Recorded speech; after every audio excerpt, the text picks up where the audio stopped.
Yo! So, let's go over some of the distance formula. I had a few people ask me for help. Say hi. Hi! Is your camera on? Yeah, my camera's on. It's oh, okay. Hi, camera! And so right there is the distance formula with the 2 points. Go ahead and pause the video now so that you can get the distance formula copied down if you don't already have it. Ready, pause. Sweet, so I'm assuming that you had it paused. All right, so you have the distance formula down. We're gonna use that distance formula with these example problems. Bam, all right. So we're gonna find the distance between those 2 points. So first, I need the distance formula, and instead of me having to retype it, I am just going to copy and paste. That's a period at the end, by the way, in case you're wondering. Copy, paste, sweet. Bam, so there we go. All right. First thing you want to do when you have it is you have 2 points there. Your first point, we're going to call that point 1, and the second point we're going to call point 2. The first value of the points is your x-coordinate, just like it was in Geometry Land. So this is your x-coordinate, and it's known as x1 because it's the first one. The second one is your y-coordinate, and it's known as y1. Sweet! Hey, look at that formula. We got x1 and y1 in there. And just like you're thinking about right now, we have x2, that's the second x value, and y2. Sorry, I don't have a pen, it's harder to write with my finger. So now we can go ahead and substitute or plug that in. So let's go ahead and plug that in and see what happens. So we've got d equals, that's my distance, distance equals the square root of, now the biggest concern, the biggest mistake that I see when people do these, is they don't use the proper number of parentheses and it messes them up later on.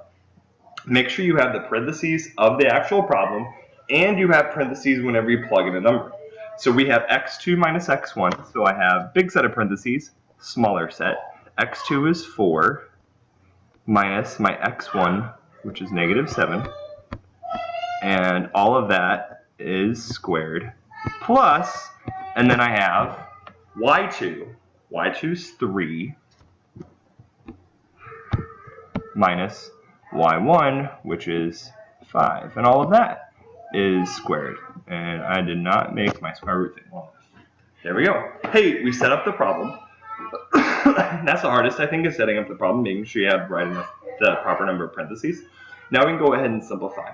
So we're going to simplify everything within the inner 2 sets of parentheses first. So that 4 minus -7, minus a negative is really plus because we're changing directions. So we got 4 plus 7, that gives us 11. So I have 11 squared plus, and then I have 3 minus 5, and this is why that outer set of parentheses is super important. We need to make sure we bring that outer set of parentheses down because it's really -2 inside parentheses squared, and that parentheses matters. If you don't have that parentheses there, and even in your calculator, parentheses -2, close parentheses squared, you'll get something else. If you use your calculator on your phone, be very careful because I don't know, depending on your phone, if it actually will take that -2 times -2, and we all know that a negative times a negative is a positive. I need to make sure I bring everything else down. So I have the d equals out in front, and then the square root sign. All right, so now we can do 11 squared. 11 squared is 121. You can confirm this in your calculator if you'd like. And so I have the square root of 121 plus, and then -2 times -2 is a +4. And again, it's important because if you don't get a positive here, you should have both positive numbers when you square them. If you don't, double check your work. You probably forgot to put a parenthesis around it. Hey, I can't take the square root yet. First, I need to do 121 plus 4. 121 plus 4 is d is 125. Now I can do the square root of that. And now this is your biggest indicator that's not going to come out right, is that it's going to be rounded nearest 10. So if you got a decimal, like in your calculator, you do the square root of 125. You can do this online if you use Google. You just type the square root of 125. It'll give you the decimal approximation. I don't know what it is off my head. I'm going to use my phone, my handy dandy phone. Doop-a-doop-a-doo, doop-a-doop-a-doo, doop-a-doop-a-doo. Turn it sideways. So I'm going to do 125 square root. Boop. And you should get a decimal. I got 11.18. 11.18. I have no idea if you guys can see this. 11.18. So that tells me that I'm rounding to the nearest tenth. So I'm going to go ahead and write it up here.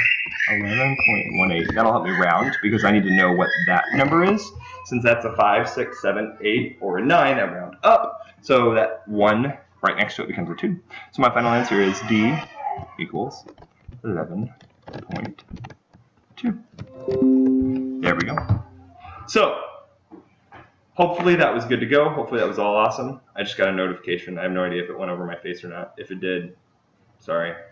Unless you wanted to see that, then that's cool too. Let me know if you need help. You guys have a wonderful day. Bye-bye.